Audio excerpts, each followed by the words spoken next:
Hi friends, आपका बहुत बहुत स्वागत है इंडियन स्टॉक मार्केट में। फ्रेंड्स, अगर चैनल पर नए हैं तो चैनल को सब्सक्राइब, वीडियो को लाइक जरूर कर दें।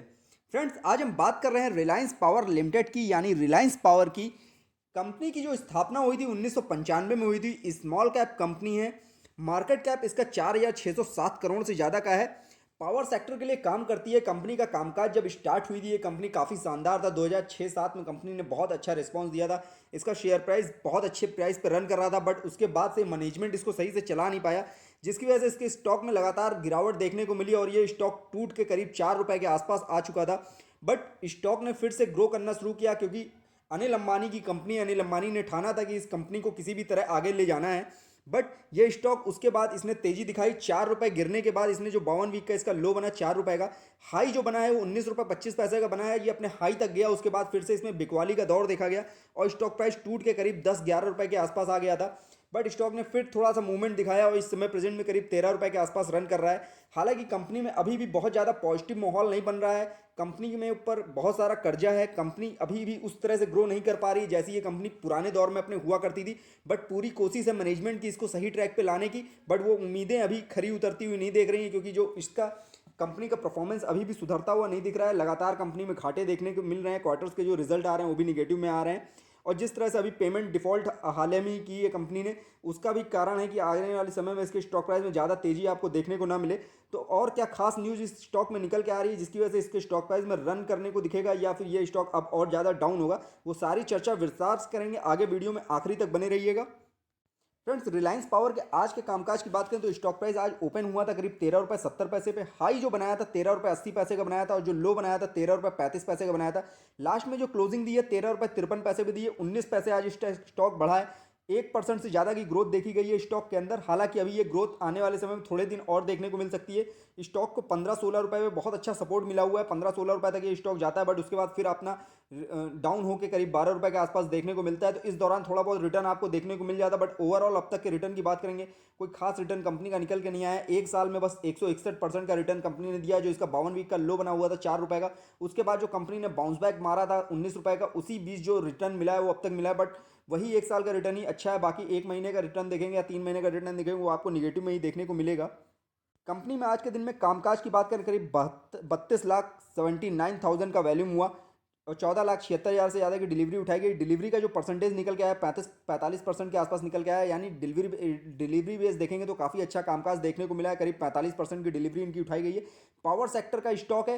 कंपनी की संभावनाएं लॉन्ग टर्म के हिसाब से अगर इसमें रुकेंगे आप, तभी आपको अच्छा रिजल्ट मिलता हुआ दिखेगा। शॉर्ट टर्म में बहुत अच्छा रिजल्ट इसमें नहीं आता हुआ दिख रहा है, क्योंकि अभी कंपनी काफ़ी ज़्यादा कर्जे में डूबी हुई है। जिस तरह से क्वार्टर्स का रिजल्ट कंपनी ने निगेटिव में पेश किया है और जिस तरह से अभी 3 तारीख को एक पेमेंट डिफॉल्ट की है इंटरेस्ट की, उसकी वजह से भी इसके स्टॉक प्राइस में बहुत ज़्यादा तेजी आने की संभावना है अभी भविष्य में बहुत कम है।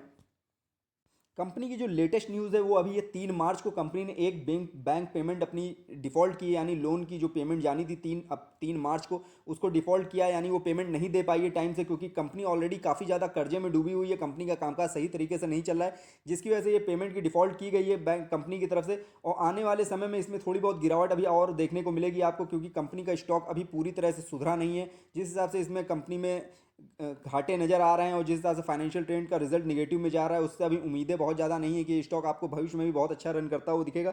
हालांकि जिस हिसाब का स्टॉक है बहुत अच्छे लेवल पे इस समय बाइंग करने का हो सकता है इस समय, क्योंकि आप बाइंग अगर इस लेवल पे अगर करेंगे तो आपको लॉन्ग टर्म के लिहाज में काफ़ी अच्छा रिटर्न मिलता हुआ दिख सकता है। क्योंकि कंपनी का जो मानना है कि किसी भी तरीके से इस कंपनी को आगे ले जाना है। अनिल अंबानी की ज़्यादातर कंपनियां बिक चुकी हैं।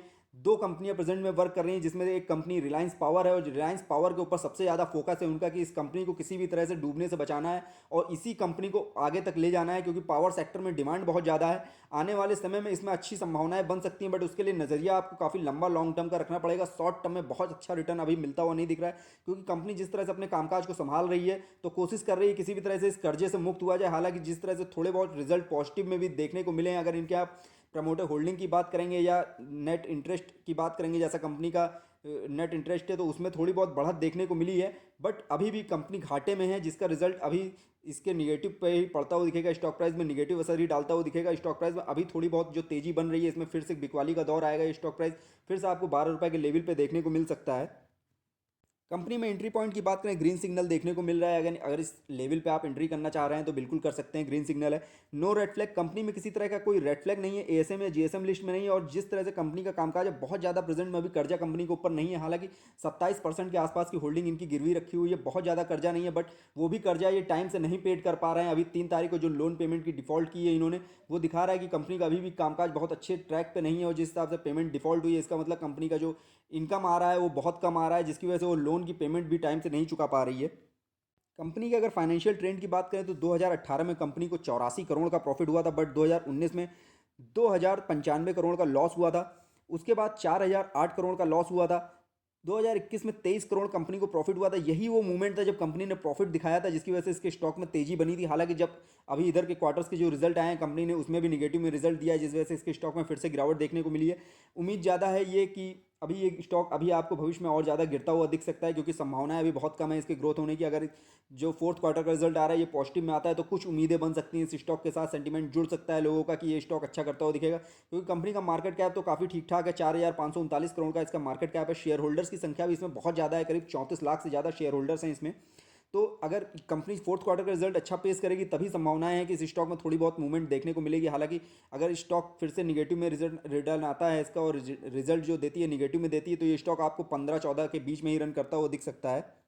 कंपनी के क्वार्टर रिजल्ट की बात करें तो फाइनेंशियल ईयर 2021 का जो रिजल्ट पेश किया था कंपनी ने, बहुत ही शानदार था। उस समय लग रहा था कि कंपनी का कामकाज फिर से सुधर चुका है और कंपनी में फिर से ग्रोथ होने की संभावनाएं काफ़ी ज़्यादा बन गई, क्योंकि 39 करोड़ का रेवेन्यू दिखाया था। नेट प्रॉफिट जो दिखाया था करीब 55 करोड़ का दिखाया था, और जो ईपीएस दिखाया था यानी अर्निंग पर शेयर दिखाया था वो भी 0.20 पैसे का दिखाया था।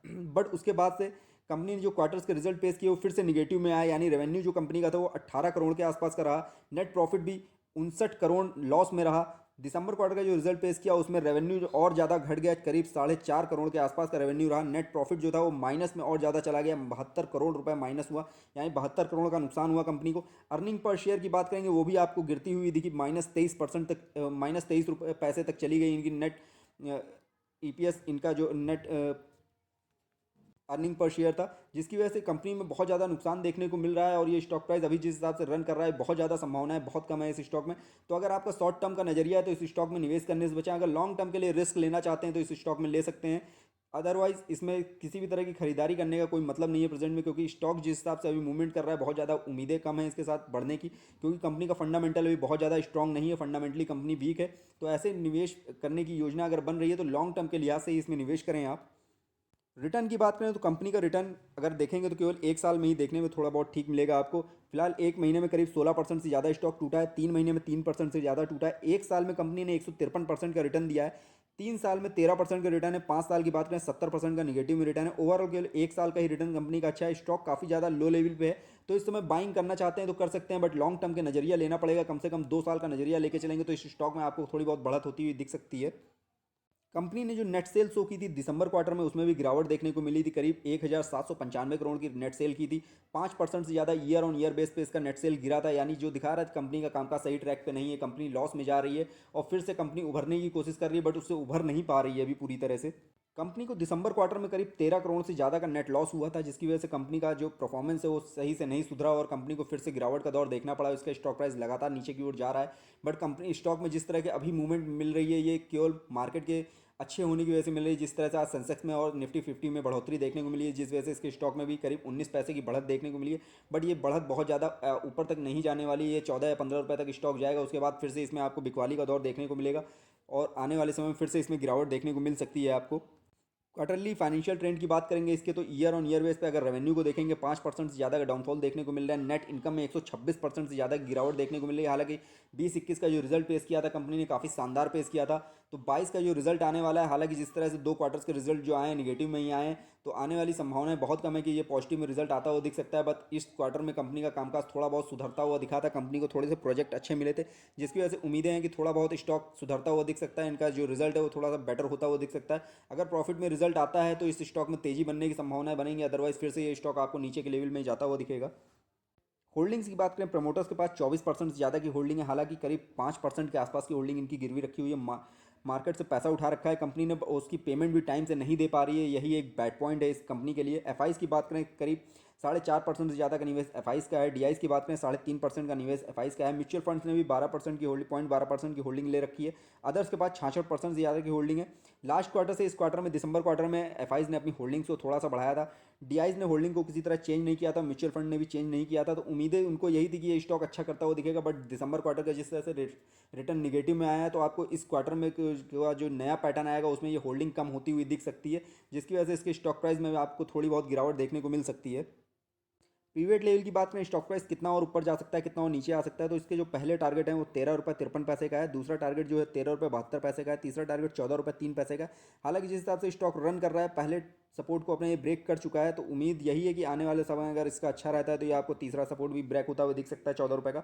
गिरावट के जो सपोर्टिंग टारगेट्स हैं, पहला 13 रुपये 3 पैसे का है, दूसरा 12 रुपये 72 पैसे का है, तीसरा टारगेट 12 रुपये 53 पैसे का है। स्टॉक में अगर फिर से गिरावट देखने को मिलती है तो ये तीसरा लेवल भी आपको ब्रेक होता हुआ दिख सकता है। बट अभी जिस हिसाब से मूवमेंट कंपनी का चल रहा है स्टॉक प्राइस में, और जिस हिसाब से मार्केट के हालात थोड़े से सुधर रहे हैं, तो ये आपको 14 रुपये के लेवल तक जाता हुआ दिख सकता है स्टॉक। बट उसके बाद इसमें बिकवाली का माहौल जरूर बनेगा, क्योंकि फंडामेंटली कंपनी बहुत ज़्यादा वीक है। तो इसमें जैसे ही थोड़ा बहुत रिटर्न एम्प्लॉयज़ देखने को मिलता है, निवेशकों को वो अपना प्रॉफिट तुरंत इसमें से बुक करना चाहते हैं, जिसकी वजह से इस स्टॉक में मूवमेंट बहुत अच्छा नहीं बन पाता है और गिरावट का दौर फिर से देखने को मिलता है। तो नया निवेश अगर करने की योजना है तो लॉन्ग टर्म के लिहाज से ही इसमें निवेश करें। शॉर्ट टर्म में कोई अच्छा रिटर्न मिलता हुआ नहीं दिख रहा है इस स्टॉक में। फाइनेंशियल ट्रेंड की बात करेंगे तो निगेटिव में देखने को मिल रहा है, यानी लास्ट के 3 महीने का जो परफॉर्मेंस देखेंगे उसमें आप इनकी रेटिंग जो -9 थी वो उसको बढ़ा के -12 कर दिया गया है। निगेटिव में इनका फाइनेंशियल ट्रेंड है, तो इसमें निवेश की सलाह अभी नहीं रहेगी फिलहाल। अगर निवेश करना चाह रहे हैं तो लॉन्ग टर्म के लिहाज से ही निवेश करें, अदरवाइज इसमें निवेश करने से बचें। हालांकि कम्युनिटी सेंटीमेंट की बात करेंगे तो उसमें आपको बाइंग कॉल निकल के आ रही है। 85% लोग बाई की सलाह दे रहे हैं, 5% सेल, 10% होल्ड की, यानी ओवरऑल 95% इसमें बाइंग की कॉल निकल के आ रही है। तो बाइंग करना है अगर आपको, तो लॉन्ग टर्म के लिहाज से ही इसमें निवेश करें। शॉर्ट टर्म के लिहाज वाले थोड़ा सा बचने की कोशिश करें, क्योंकि शॉर्ट टर्म में रिस्क ज़्यादा है और रिटर्न मिलने की संभावनाएं बहुत कम है। बट लॉन्ग टर्म के हिसाब से रुकेंगे तो जिस हिसाब से मुकेश अंबानी, अनिल अंबानी और इनके मैनेजमेंट की नीति है कि इसको किसी भी तरह से कंपनी को उठाया जाए, आगे की ओर ले जाया जाए, तो कंपनी पूरी कोशिश कर रही है, इसका मैनेजमेंट पूरी कोशिश कर रहा है कि इस स्टॉक को फिर से एक बेहतरीन स्टॉक बनाया जाए और बेहतरीन कंपनी बनाया जाए। इसका असर इसके स्टॉक प्राइस में देखने को मिल सकता है। बट उसके लिए आपको इसको रिजल्ट के लिए समय देना पड़ेगा, कम से कम 2-3 क्वार्टर्स के रिजल्ट और देखने पड़ेंगे अगर इसमें आपको शॉर्ट टर्म में निवेश करना है। तो थोड़ा सा बचें। लॉन्ग टर्म के हिसाब से अगर निवेश करेंगे तो जो इसके आने वाले रिजल्ट हैं अगर वो बेहतरीन आते हैं तो इसके स्टॉक प्राइस में ज़बरदस्त तेज़ी देखने को मिल सकती है आपको। फ्रेंड्स, ये वीडियो मैंने सिर्फ आपकी नॉलेज पर्पस से बनाया है। किसी भी तरह का निवेश करने से पहले अपने फाइनेंशियल एडवाइजर की सलाह आप जरूर ले लें। फ्रेंड्स, वीडियो पसंद आए तो लाइक और कमेंट करके जरूर बताइएगा। फ्रेंड्स, वीडियो देखने के लिए बहुत बहुत धन्यवाद।